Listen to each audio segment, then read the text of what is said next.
Hello friends, welcome to my class. कैसे हैं आप सभी। आज हम 11 नवंबर से लेके 16 नवंबर तक की न्यूज़ को कवर करेंगे। ठीक है, इसमें सारे इंपॉर्टेंट न्यूज़ कवर हैं एक हफ्ते के। चलिए स्टार्ट करते हैं फर्स्ट क्वेश्चन से। तो फर्स्ट क्वेश्चन है, where was the international ancient art festival 2024 organised. कहाँ पे international ancient art festival 2024 organise किया गया था? कहाँ पे? न्यू दिल्ली में किया गया था। ठीक है,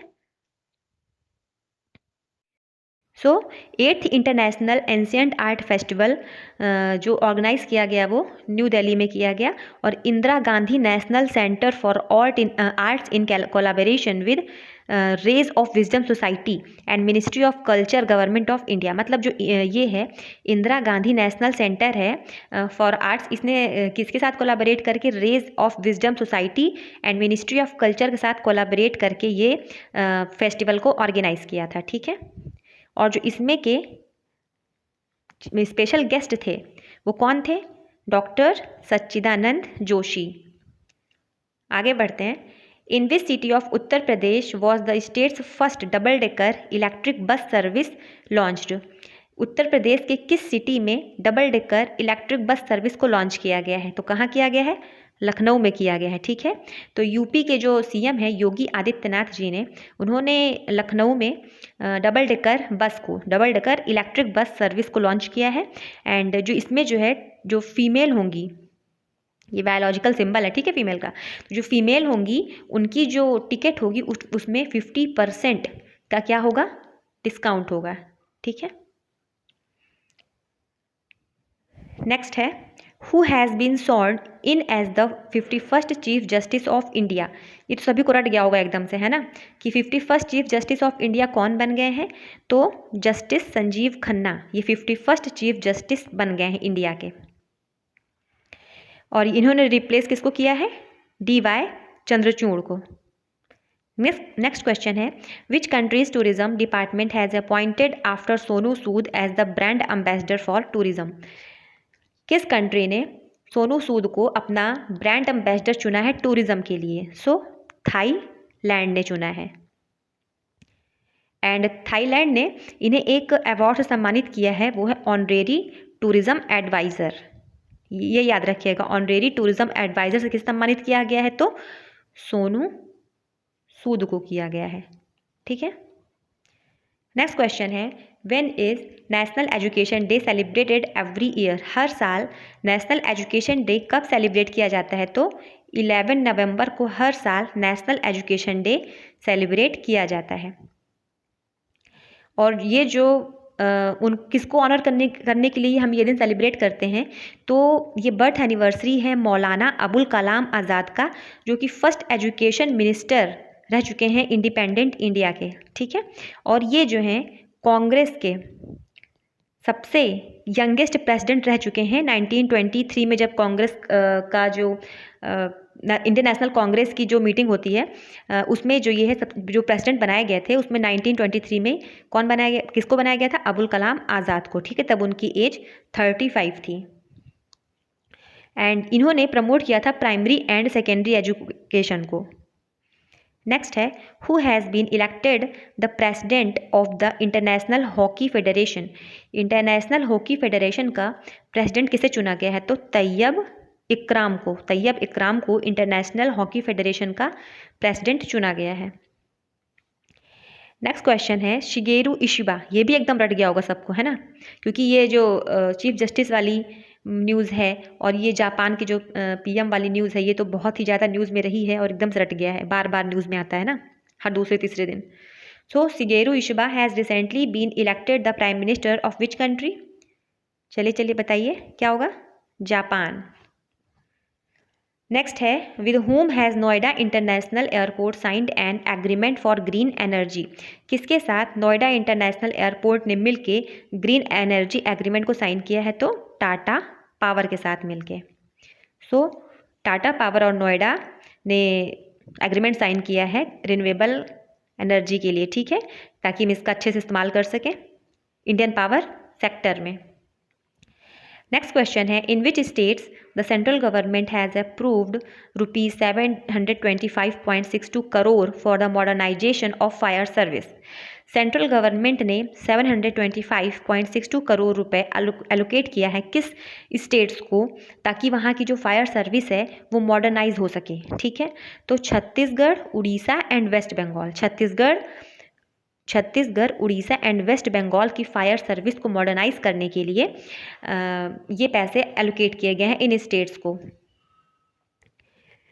एंड जो NDRF है, नेशनल डिज़ास्टर रिस्पांस फंड, इसके अंतर्गत ये पैसे को एलोकेट किया गया है ताकि जो डिज़ास्टर है उससे हम बच सकें, बाकी जो फर्दर डिज़ास्टर हो सकते हैं इसकी वजह से। ठीक है, डिज़ास्टर मैनेजमेंट को और स्ट्रेंथन करने के लिए।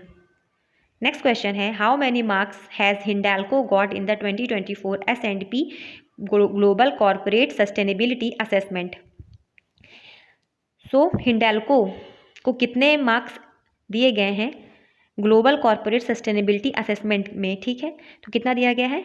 87 मार्क्स दिए गए हैं आउट ऑफ 100। 87 मार्क्स दिए गए हैं आउट ऑफ 100। जो हिंडाल्को क्या है? हिंडाल्को एक एल्यूमिनियम कंपनी है। ठीक है, हिंडाल्को क्या है? World's most sustainable aluminium company है। ठीक है, इसे for the 5th consecutive year इसे रैंकिंग दी गई है। ठीक है, और जो लास्ट ईयर ये 9 पॉइंट हायर था अब की बार से। नेक्स्ट क्वेश्चन है, who has been the new prime minister of Mauritius. Mauritius के नए प्राइम मिनिस्टर कौन बने हैं? तो doctor Navin Ramgoolam Mauritius के नए प्राइम मिनिस्टर बन चुके हैं, और ये जो हैं रिप्लेस करेंगे किसे? प्रविंद जगन्नाथ को। नेक्स्ट है, where is the national united climate change conference being held. United national climate change conference कहाँ पे हुई या फिर हो रही है? सो बाकू अज़रबैजान में, बाकू अज़रबैजान। तो ये जो COP29 है ये कहाँ पे हो रही है? बाकू अज़रबैजान में, और ये 11 नवंबर से लेके 22 नवंबर तक चलेगी। ठीक है, नेक्स्ट क्वेश्चन है, recently Garud Shakti exercise was conducted between India and which country. Recently Garud Shakti exercise को हो रही है कहाँ और किस किस कंट्री के बीच में हो रही है? तो ये इंडिया और इंडोनेशिया के बीच में होती है। ये गरुड़ शक्ति एक्सरसाइज इंडिया और इंडोनेशिया के बीच होती है। सो ये 9th एडिशन है joint special force exercise Garud Shakti between Indian army and Indonesian army. तो ये इंडिया और इंडोनेशिया की आर्मी के बीच में ये एक्सरसाइज कंडक्ट होती है। ठीक है, और इंडियन एम्बेसडर जो है इंडोनेशिया में संदीप चक्रवर्ती, उन्होंने भी इस एक्सरसाइज में पार्टिसिपेट किया है। नेक्स्ट है, in which city of Bihar did prime minister Narendra Modi lay the foundation stone of AIIMS. Prime minister Narendra Modi ने एम्स का फाउंडेशन स्टोन कहाँ रखा है? दरभंगा में। ठीक है, नेक्स्ट है, who has been appointed the new chairman of Indian Oil corporation.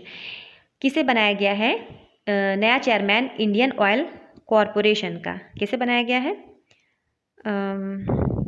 Arvinder Singh Sawhney को बनाया गया है, अरविंदर सिंह साहिनी को। ठीक है, नेक्स्ट है, who is the foreign secretary to whom the government has given extension. कौन से ऐसे फॉरेन सेक्रेटरी हैं जिन्हें गवर्नमेंट ने उनका टाइम पीरियड को और एक्सटेंड कर दिया है? कौन है? विक्रम मिस्री। विक्रम मिस्री जो है फॉरेन सेक्रेटरी हैं और इनके टाइम पीरियड को और एक्सटेंड कर दिया गया है। सो अब ये जुलाई 2026 तक फॉरेन सेक्रेटरी के पद पर रहेंगे। ठीक,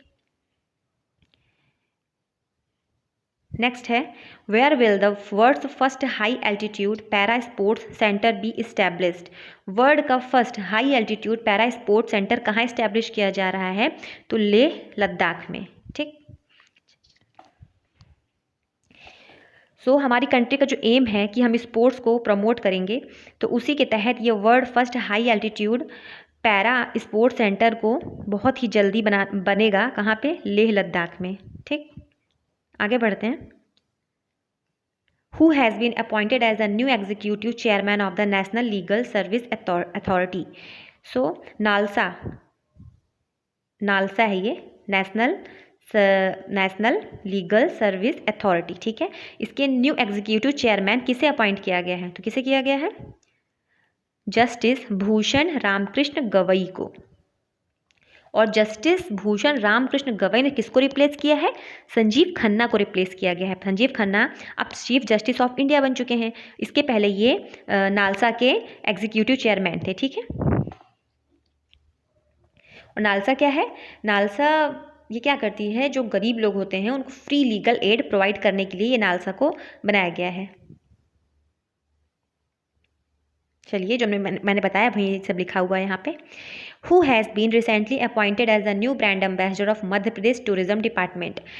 मध्य प्रदेश टूरिज्म डिपार्टमेंट ने अपना ब्रांड एम्बेसडर किसे चुना है टूरिज्म के लिए, तो किसे चुना है, पंकज त्रिपाठी को, ठीक है। मध्य प्रदेश को हम क्या कहते हैं, हार्ट ऑफ इंडिया, ठीक है, क्योंकि यहाँ पे बहुत ही ज़्यादा वाइल्ड लाइफ पाई जाती हैं एंड यहाँ पे बहुत ही ज़्यादा हिस्टोरिकल साइट्स हैं। सो ये जो है टूरिज़्म को प्रमोट करेगा। देखिए आज कुछ बैकग्राउंड नॉइस आ रही होंगी, उसको थोड़ा प्लीज़ इग्नोर कीजिएगा, ओके। चलिए स्टार्ट करते हैं। Who inaugurated the India international trade fair in new Delhi. किसने इनॉग्रेट किया है India international trade fair in new Delhi, किसने किया, पीयूष गोयल जी ने किया, ठीक है।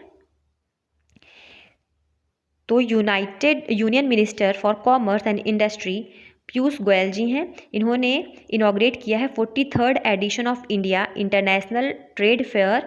कहाँ पे, भारत मंडपम में किया है, न्यू दिल्ली में। और ये ऑर्गेनाइज होगा 14 से 27 नवंबर तक। बिहार एंड उत्तर प्रदेश इसके पार्टनर स्टेट्स हैं, ठीक। और इसका झारखंड इसका फोकस स्टेट है, ये याद रखिएगा, झारखंड इसका फोकस स्टेट है। पार्टनर स्टेट कौन है, UP and Bihar, and Jharkhand इसका फोकस स्टेट है। और इसके टिकट्स कहाँ अवेलेबल हैं, तो 55 दिल्ली मेट्रो स्टेशन में, DMRC mobile app, ITPO website में। नेक्स्ट है, when is the world diabetes day observe every year, हर साल वर्ल्ड डायबिटीज़ डे कब सेलिब्रेट करते हैं, तो 14 नवंबर को। 14 नवंबर को ही हम और क्या सेलिब्रेट करते हैं, चिल्ड्रन डे। हाँ, 14 नवंबर को हम चिल्ड्रन डे ऑब्जर्व करते हैं और उसी दिन डायबिटीज़ डे ऑब्जर्व किया जाता है, ओके। नेक्स्ट है, Sukhna lake which was in the news recently is located in which city. Sukhna lake जो कि अभी रिसेंटली न्यूज़ में था, वो कहाँ पे है, तो वो चंडीगढ़ में है। और ये एक आर्टिफिशियल लेक है, क्या है ये, आर्टिफिशियल लेक है, ठीक।